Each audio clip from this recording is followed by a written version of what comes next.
എല്ലാ കൂട്ടുകാർക്കും എൻ്റെ പുതിയൊരു വീഡിയോയിലേക്ക് സ്വാഗതം. ഇന്ന് ഞാൻ തയ്യാറാക്കിയെടുക്കാൻ പോകുന്നത് ഒരു ഹെൽത്തി ആയിട്ടുള്ളൊരു ബ്രേക്ക്ഫാസ്റ്റിൻ്റെ റെസിപ്പിയാണ്. അപ്പോൾ ഇന്ന് ഹെൽത്തി ആയിട്ടുള്ളൊരു പുട്ടാണ് നമ്മൾ തയ്യാറാക്കിയെടുക്കുന്നത്. പുട്ടും കടലക്കറിയും. അപ്പോൾ ഇതെങ്ങനെയാണ് തയ്യാറാക്കുന്നതെന്ന് വീഡിയോയിലൂടെ കണ്ടു നോക്കാം. അപ്പോൾ അതിനുവേണ്ടി നമ്മൾ ആദ്യം എടുത്തേക്കുന്നത് 1 കപ്പ് കടലയാണ്. അപ്പോൾ നോർമൽ നമ്മൾ ചായ കുടിക്കുന്ന ആ ഒരു കപ്പിൽ 1 കപ്പ് കടല ഞാൻ എടുത്തിട്ടുണ്ടായിരുന്നു. അപ്പോൾ ഈ കടല നമുക്ക് നന്നായിട്ടൊന്ന് കഴുകിയെടുക്കണം. കഴുകിയെടുത്തതിന് ശേഷം നമുക്കൊന്ന് കുതിരാനായിട്ട് മാറ്റി വയ്ക്കാം. ഞാനിത് തലേദിവസം അതായത് ഇന്നലെ രാത്രിയിൽ നന്നായിട്ട് കഴുകി വെച്ചതാണ്. അപ്പോൾ ഇത് നമ്മൾ രാവിലെയാണ് ഇത് നമ്മൾ കുക്ക് ചെയ്യാനായിട്ട് എടുക്കുന്നത്.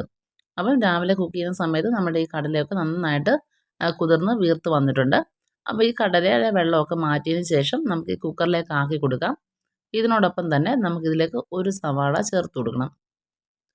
സവാള ചെറിയ ക്യൂബ്സ് ആക്കി കട്ട് ചെയ്ത് ചേർത്ത് കൊടുക്കാം. ഇനി ഇതിലേക്ക് ഒരു തക്കാളിയും ചേർത്ത് കൊടുക്കാം. അത് നമുക്ക് ക്യൂബ്സ് ആക്കി കട്ട് ചെയ്ത് ചേർത്ത് കൊടുക്കാം. പിന്നെ നമുക്കിതിലേക്ക് ഒരു 1/4 ടീസ്പൂൺ മഞ്ഞൾപ്പൊടിയും ചേർത്ത് കൊടുക്കണം. ആവശ്യത്തിന് ഉപ്പും ചേർത്ത് കൊടുക്കണം. പിന്നെ നമുക്ക് ഈ കടലയ്ക്ക് വേണ്ട ആവശ്യമായിട്ടുള്ള വെള്ളവും ചേർത്ത് കൊടുക്കാം.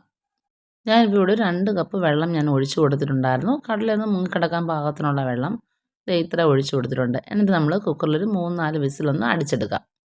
അപ്പം 3-4 വിസിലൊക്കെ വന്നു. അതിൻ്റെ ആവിയൊക്കെ പോയതിന് ശേഷം നമ്മളിത് ഓപ്പൺ ചെയ്തെടുത്തിട്ടുണ്ട്. കടല നമ്മളുടെ വെന്ത് കിട്ടിയിട്ടുണ്ട്. ഇനി നമുക്ക് അരപ്പ് തയ്യാറാക്കിയെടുക്കണം. അതിനുവേണ്ടി ഒരു തേങ്ങയുടെ മിക്സ് തയ്യാറാക്കാം. അപ്പോൾ ഇവിടെ ഞാനൊരു 1/4 കപ്പിനേക്കാളും 1/4 കപ്പും ഒരു 2 ടേബിൾ സ്പൂൺ കൂടുതൽ തേങ്ങ ചിരവിതെടുത്തിട്ടുണ്ടായിരുന്നു. ഇതിലേക്ക് നമുക്കൊരു 1/4 കപ്പ് കടല ചേർത്ത് അതായത് വേവിച്ച് വെച്ചിട്ടുള്ള കടല, ചൂട് മാറിയ കടല വേണം നമ്മൾ ചേർത്ത് കൊടുക്കാനായിട്ട്. പിന്നെ ഇതിലേക്ക് നമുക്ക് 1 ടേബിൾ സ്പൂൺ പെരുംജീരകം ചേർത്ത് കൊടുക്കാം. അത് വലിയ ജീരകവും ചേർത്തിട്ട് നന്നായിട്ടൊന്ന് അരച്ചെടുക്കണം. അപ്പോൾ കുറച്ച് വെള്ളം കൂടെ ചേർത്തിട്ട് നമുക്കൊന്ന് അരച്ചെടുക്കാവുന്നതാണ്. അരച്ചെടുത്തതിന് ശേഷം ഒന്ന് മാറ്റി വയ്ക്കാം. പിന്നെ നമുക്കൊരു പാൻ ചൂടാക്കണം. പാൻ നന്നായിട്ട് ചൂടായി വരുമ്പോൾ നമുക്കിതിലേക്ക് ഓയിൽ ഒഴിച്ചു കൊടുക്കാം. അപ്പം ഞാനിവിടെ വെളിച്ചെണ്ണയാണ് യൂസ് ചെയ്യുന്നത്. വെളിച്ചെണ്ണ ഒഴിച്ചു കൊടുത്തിട്ട് നന്നായിട്ട് ഇത് ചൂടാവാനായിട്ട് വെയിറ്റ് ചെയ്യാം. നന്നായിട്ട് ചൂടായതിന് ശേഷം വേണം നമ്മളിതിലേക്ക് കടുക് ചേർത്ത് കൊടുക്കാനായിട്ട്. അതല്ലാന്നുണ്ടെങ്കിൽ നമ്മുടെ കടുകൊന്നും പെട്ടെന്ന് പൊട്ടിയൊന്നും കിട്ടത്തില്ല. അപ്പോൾ വെളിച്ചെണ്ണ എപ്പോഴും നമ്മൾ തയ്യാറാക്കുന്ന സമയത്ത് നിങ്ങൾ ശ്രദ്ധിച്ചോണം. വെളിച്ചെണ്ണ നന്നായിട്ട് ചൂടായതിന് ശേഷം വേണം കടുക് ചേർത്ത് കൊടുക്കാനായിട്ട്. കടുക് നന്നായിട്ടൊന്ന് പൊട്ടി വരണം. അതിനുശേഷം നമുക്കിതിലേക്ക് കറിവേപ്പിലയും വറ്റൽമുളകും ചുവന്നുള്ളിയും ചേർത്ത് കൊടുക്കാം. എന്നിട്ട് നമ്മൾ നന്നായിട്ടൊന്ന് ഫ്രൈ ആക്കി എടുക്കണം. നമ്മുടെ ഈ ചുവന്നുള്ളിയൊക്കെ ഒന്ന് കളറൊന്ന് ചേഞ്ച് ആയി വരണം.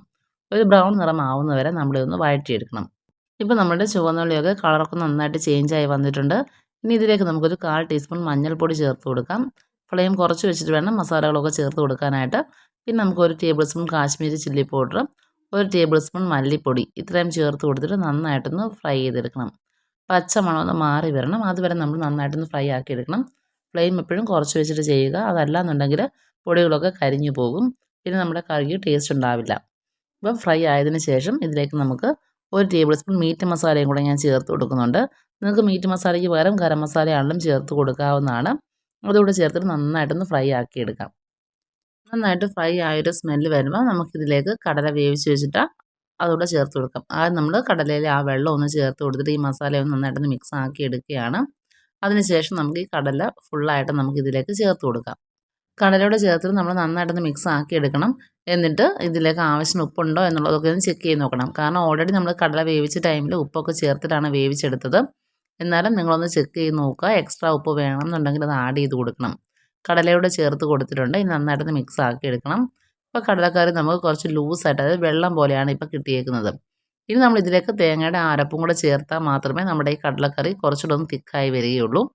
അപ്പോൾ ഈ ഒരു ടൈമിൽ നമ്മൾ ഈ കടലക്കറി ആദ്യം ഒന്ന് നമുക്ക് നന്നായിട്ടൊന്ന് ചൂടാക്കിയെടുക്കാം. അപ്പോൾ നമ്മളുടെ കടലയൊക്കെ നന്നായിട്ടൊന്ന് തിളച്ച് വന്നിട്ടുണ്ട്. ഇനി ഇതിലേക്ക് നമ്മൾ അരച്ച് വെച്ചിട്ടുള്ള നമ്മുടെ തേങ്ങയുടെ മിക്സും കൂടെ ചേർത്ത് കൊടുത്തിട്ട് നമുക്ക് നന്നായിട്ടൊന്ന് മിക്സ് ആക്കിയെടുക്കാം. അപ്പോൾ ഞാൻ ഇവിടെ തേങ്ങ നന്നായിട്ടൊന്നും അരച്ചങ്ങെടുത്തിട്ടില്ലായിരുന്നു. ഇങ്ങനെ ചതച്ച പോലത്തെ ആ ഒരു രീതിയിലാണ് എടുത്തേക്കുന്നത്. നിങ്ങൾക്ക് വേണമെങ്കിൽ ഇത് അരച്ച് നമുക്ക് യൂസ് ചെയ്യാവുന്നതാണ്. അപ്പോൾ തേങ്ങ ചേർക്കാതെയും കടലക്കറി തയ്യാറാക്കാറുണ്ട്. പക്ഷേ ഇവിടെ നമുക്കിഷ്ടം ഇങ്ങനെ തേങ്ങ ചേർത്തിട്ട് തയ്യാറാക്കി എടുക്കുന്നതാണ് ഇഷ്ടമുള്ളത്. അപ്പോൾ അതുകൊണ്ടാണ് ഞാൻ ഈ രീതിയിൽ ചെയ്തെടുത്തത്. അപ്പോൾ ഇനി ഇത് നന്നായിട്ട് തിളച്ച് വരുമ്പോഴേക്കും നമുക്ക് ഫ്ലെയിം ഓഫ് ചെയ്യാവുന്നതാണ്.